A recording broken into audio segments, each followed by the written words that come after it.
I watched Turning Red. I've been meaning to see that, so I finally watched that.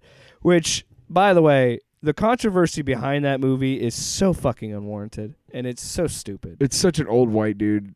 Well, not even that. There's that, where the Cinema Blend writer who said, well, if you make this movie centered around an Asian family in Toronto, you're very limiting its scope. Really? And it's like, it's almost like they're trying to make a movie about their growing up and trying to tell you their story. So his alternate, because he even says, let's follow his argument. Stop. Because he even says that it seems like it was made for the writer and their friends, and I'm like, so what?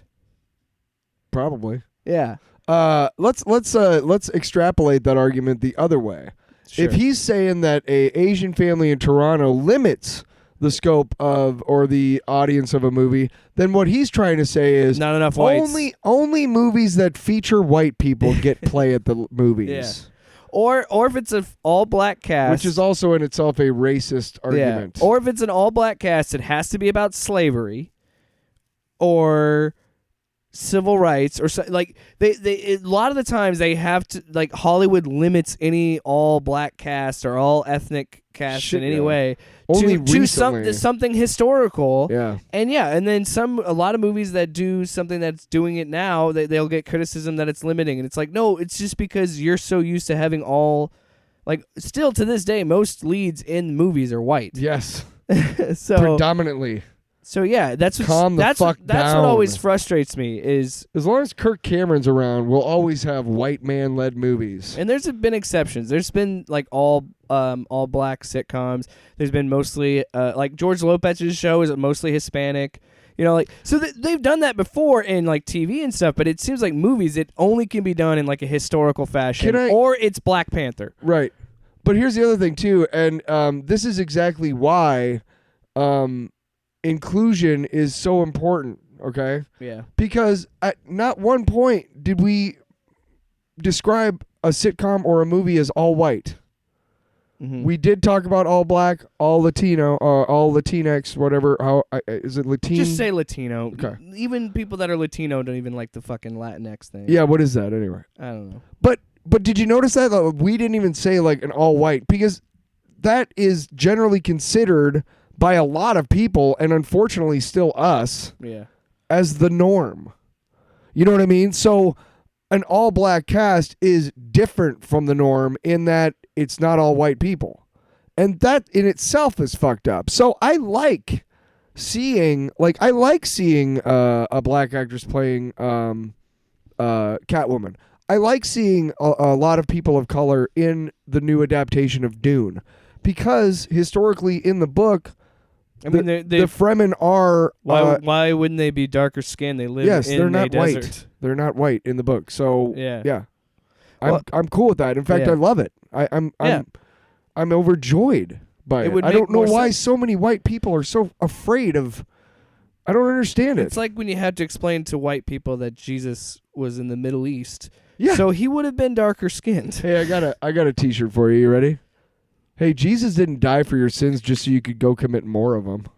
Well, there you go. Damn, dude. No, fucking but that is one angle that this movie is facing, and I got to tell you, like, it's a good movie. I looks enjoyed funny it. as shit. It's a cute movie. Like, I think it's, and if you have a daughter, I think it's a great movie for that. And because the character, this is the other controversy. So the character is 13 in the story, and it's kind of obvious what this movie is going for. It's called Turning Red. Yeah. She's a red panda. She's 13. This is a movie about growing into adolescence. Do we need to show you a junior high health textbook to get the point across? Have you figured it out? But this movie has drawn criticisms because it's the first time Pixar's done something like this, where they talk about adolescence, and because the movie, when she turns into the panda, her mom thinks she's having her period. So there's a whole thing, and they bring up, she brings in like a box full of products or whatever, and she also embarrasses her later in the movie because she's like, I have your pads, and I could see how on some level a parent could be upset, but at the same time, this movie is about a teenage girl. That's what I don't understand. Who is 13. How could you be upset if the movie is talking about... Right, and it's done in a nice, like, and the whole movie... there's more to it. This is a movie about generational trauma. This is a movie about sense of worth. This is a movie about being yourself. This is a movie. There's so much more. It's a really fucking good movie, and I enjoyed the hell out of it. I recommend anybody see it. And I think that when you like break it down and just say like, well, I don't want it talking about periods or whatever, or in this movie, this Pixar movie, there's nothing wrong with providing kids a way in to question things. And this should teach kids. I think the goal of this movie is to talk about like, hey, you may think you're turning into this, because it's really just a werewolf movie for girls. Like, that's what it is, because it's the same metaphor. She is going into adolescence, she turns into this panda. And there's a whole, I don't want to spoil it for people that haven't seen it. I haven't seen it. There's a whole mythology to it, and there's a bunch of other stuff. And that's what I mean. This ties into Asian culture. This ties into what it means to a teenager being adolescent. And it's not just, it's such a good movie. It could work for boys and girls. Mm-hmm. Obviously, the period thing won't be the same for boys, but it still has the same message of growing into your own person. Yeah, the only difference in puberty between boys and girls is that girls kind of have like an event that happens, and the first time it's kind of traumatic. Mm-hmm. Guys don't have that event. We have like, you know, some guys I knew when we were, you know, growing up and stuff, like, you go away and there's some short, scrawny kid. You come back from the summer and they're you know, Hulk Hogan. It took like 3 months. Yeah, but that's what I mean. You know what I'm saying? Yeah, that's what I think this movie can work on levels, because So puberty is embarrassing. It's an awkward, embarrassing experience. And dude, fucking constant boners, man. You'd think that's awesome. I think it's good that it is represented in this way. It's not a horror movie. No, it's not a werewolf thing. But what I'm saying when it's men, my point is that only metaphor works in horror. You could make a family-friendly werewolf movie, sure, whatever. Well, Carrie is all about. But what I'm trying to get at is it's a modernized version of the werewolf tale of it, but it's done in a way that is positive. She changes into who she's going to be, and that's what this movie's really all about. And it's also a movie for parents to understand, and I can see why parents wouldn't like it. Of your kid is not you.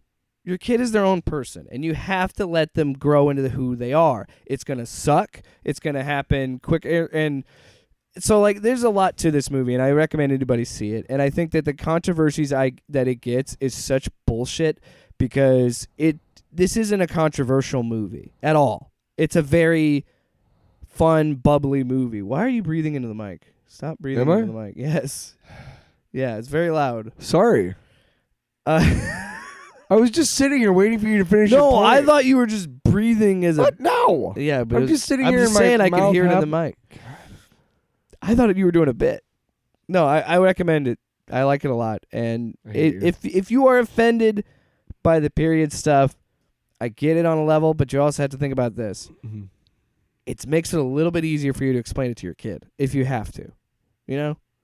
Or we should also think that kids are smart enough, they'll pick up on this shit. They'll understand it. Any male over the age of 18 who still has a reaction of, ew, gross, at a period, grow the fuck up. Well, I don't know about that. Really? Sometimes it's gross. Yeah, but like, I mean, you're not going to... Oh, forget it. Never mind. You know what? I'm trying to move the species forward. Jake's got an anchor back here in the fucking 20s. No, I'm very understanding of...